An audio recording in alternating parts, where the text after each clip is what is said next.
Los elementos estudiados en la asignatura de Laboratorio 3 son los que se destacan acá. Algunos aspectos de la química de estos elementos se analizarán en los trabajos de laboratorio. No obstante, recomendamos enfáticamente consultar la bibliografía, pues el conocimiento de la química característica de estos elementos será exigible en parciales y exámenes.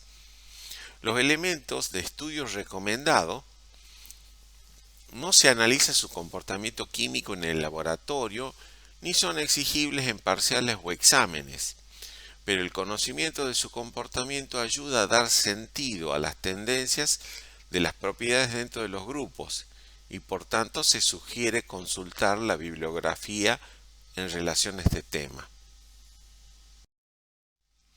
Nuevamente sugerimos un conjunto de criterios para sistematizar el conocimiento de la química característica de los elementos de transición. En términos generales, estos elementos presentan múltiples estados de oxidación. Entonces será pertinente analizar el comportamiento ácido-base en función del cambio de estado de oxidación de sus óxidos. Caracterizar cómo el comportamiento redox o de la solubilidad es modulado por el pH del medio circundante. Y también sistematizar el comportamiento químico de formación de complejos con agentes ligantes típicos, así como reacciones específicas. Los elementos estudiados en nuestro curso para sus estados de oxidación bajos, típicamente +2, y en el caso excepcional de la plata +1, forman óxidos básicos. Para estados de oxidación intermedios, típicamente 3, y en el caso excepcional del zinc 2+, forman óxidos anfóteros. Para estados de oxidación altos, como podría ser +4, +5, +6, +7, se forman óxidos ácidos. Cabe notar que los óxidos correspondientes a estos estados de oxidación altos, frecuentemente conocemos sus oxoaniones en lugar de sus cationes hidratados. Es importante destacar que este cambio del comportamiento ácido-base con el estado de oxidación se puede verificar cuando el elemento presenta muchos valores de estado de oxidación, como en los casos del vanadio, cromo y manganeso. Pero también depende de la identidad del elemento. Por ejemplo, cobalto y níquel forman óxidos básicos también con el estado de oxidación 3, mientras que el correspondiente óxido del hierro, para el estado de oxidación 3, presenta un leve anfoterismo. La caracterización comparativa de los hidróxidos y su susceptibilidad a la oxidación puede ser un modo de sistematizar las tendencias del comportamiento químico en los elementos de transición. Acá mostramos cómo hacerlo para los hidróxidos de estos elementos en el estado de oxidación 2+, con la única excepción en el cromo, donde debemos necesariamente considerar el cromo 3, dado que el cromo 2 es inestable y se oxida rápidamente a cromo 3. Después de formados los correspondientes hidróxidos, tan solo los hidróxidos de manganeso 2, hierro 2 y cobalto 2 experimentan oxidación frente al oxígeno atmosférico, aunque con distinta velocidad, mientras que los hidróxidos de níquel 2 y cromo 3 no son oxidados. Es preciso agentes oxidantes más enérgicos como el peróxido de hidrógeno para lograr la oxidación a estados de oxidación superiores. El cromo 3 es oxidado para producir cromato, mientras que en el caso del hidróxido del níquel 2, el peróxido no oxida el níquel 2, pues el hidróxido cataliza la descomposición del peróxido para dar agua y oxígeno molecular. La oxidación del hidróxido de níquel 2 a níquel 3 puede llevarse a cabo con hipoclorito. Los complejos de coordinación formados por los cationes de elementos de transición con amoníaco son un grupo de compuestos de gran importancia.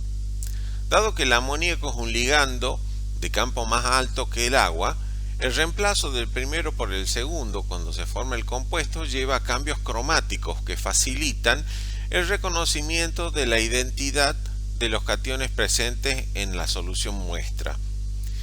Los elementos que forman estos complejos con el amoníaco son los siguientes. Asimismo, también resulta de interés destacar las excepciones como la de los cationes manganeso 2+, hierro 2+, y hierro 3+, que no forman este tipo de complejos. A continuación, compartimos algunos hitos de la química de los elementos de transición que serán de utilidad en el desarrollo de las actividades del laboratorio.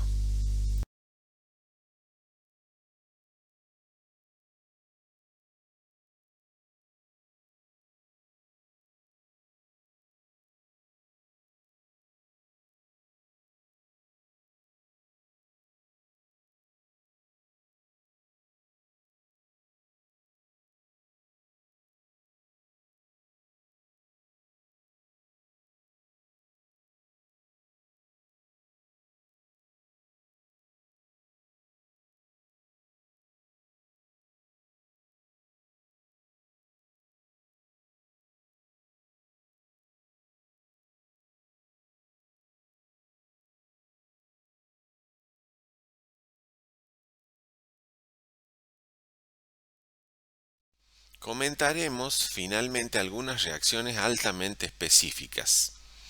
El catión hierro 3+ reacciona con el sulfocianuro para formar un complejo rojo sangre. Esta reacción es tremendamente específica y sensible. Dado que el hierro 2 no reacciona con el sulfocianuro, este test se emplea para chequear si las sales de hierro 2 pudieron haber sido oxidadas, por ejemplo, por exposición al oxígeno atmosférico. Cuando sucede que la oxidación ocurrió, el agregado de sulfocianuro permite detectar el hierro 3 formado aun cuando se encuentre en muy pequeñas cantidades. Otra reacción específica es la del catión cobalto 2+ con sulfocianuro. Para llevarla a cabo debe emplearse un solvente orgánico inmiscible con agua, pues el complejo celeste característico se forma en la fase orgánica. El ensayo puede realizarse también usando solventes parcialmente miscibles con agua o completamente miscibles con agua como la acetona.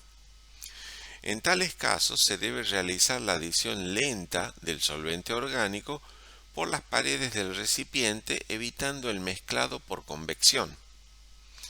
Cuando se usa acetona, que tiene una densidad menor que la del agua, el complejo celeste se extrae a la fase superior.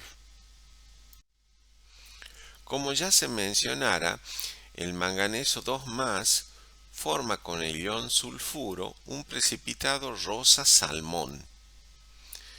Esta coloración es singular entre los sulfuros, que mayormente son precipitados oscuros o negruzcos. Una última reacción específica de interés es la del níquel 2+ con el ligante denominado dimetilglioxima. El complejo esa acuo de níquel 2+ es de color verde. El proceso de reemplazo de las moléculas de agua en la esfera de coordinación del níquel 2+ por moléculas de dimetilglioxima parcialmente desprotonadas forma un nuevo complejo sólido de color rosado.